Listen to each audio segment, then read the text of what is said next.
అన్ని రాసుల వారికి ప్రధానమైనటువంటి ధనకారక గ్రహం ఏమిటి అంటే గురుడు.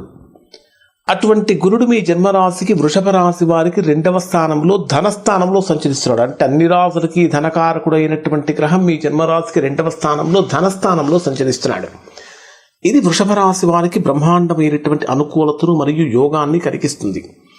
కానీ గురుడు ఈ సంవత్సరం అంతా ఇది మిథున రాశిలోనే ఉంటాడా అంటే ఉండడు. ఒక 48 రోజుల పాటు అతిచారంతో మిథున రాశిని వదిలి కర్కాటకంలో ప్రవేశించి కర్కాటకంలో 48 రోజుల నుండి మరలా తిరిగి మిథున రాశికి వస్తాడు. ఎప్పటి నుంచి?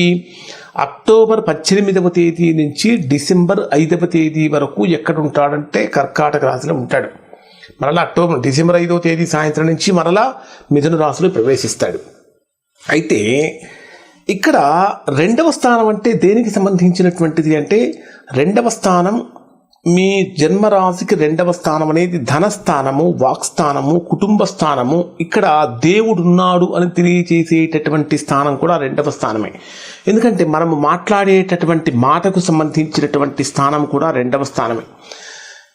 అంటే ఇది ఈ 2వ స్థానాధిపతి ఎవరు అంటే బుధుడు మరియు గురుడు 2 గ్రహాలు కూడా పరస్పర శత్రుగ్రహాలు అయినప్పటికీ కూడా మీ ధనస్థానంలో ధనాధిపతి అయినటువంటి గురుడు ఎందుకంటే ధనాధిపతి అని ఎందుకు అంటున్నానంటే అన్ని రాసుల వారికి కూడా ధనయోగాన్ని కలిగించే గ్రహం గురుడే. ధనస్థానంలో ధనాధిపతి అయినటువంటి గురుడు యొక్క సంచారం వృషభ రాశి వారికి ఆర్థిక పరమైనటువంటి అనుకూలత బ్రహ్మాండంగా కలిగిస్తుంది. ప్రధానంగా తీసుకుంటే 2వ స్థానంలో గురుడు సంచరించేటప్పుడు ఈ సంవత్సరం అంతా కూడా వీరి యొక్క ప్రవర్తన కానీ వీరి యొక్క చేసేటటువంటి పనులు కానీ ఎలా ఉంటాయంటే చక్కగా సత్యవాక్కుగా ఉంటుంది. సత్యాన్ని మాట్లాడుతూ ఉంటారు. సాధ్యమైనంత వరకు అంటే ధనస్థానంలో వాక్స్థానంలో గురుడు యొక్క ప్రభావం ఉన్నప్పుడు గురుడు అంటేనే ధర్మప్రభువు. అంటే ధర్మ మార్గానికి వృషభ రాశి వారు పెద్ద పీట వేస్తారు. అలానే 2వ స్థానం అనేటటువంటిది మనము చేసేటటువంటి కార్యకలాపాల యొక్క ప్రణాళికను గురించి కూడా తెలియజేస్తుంది.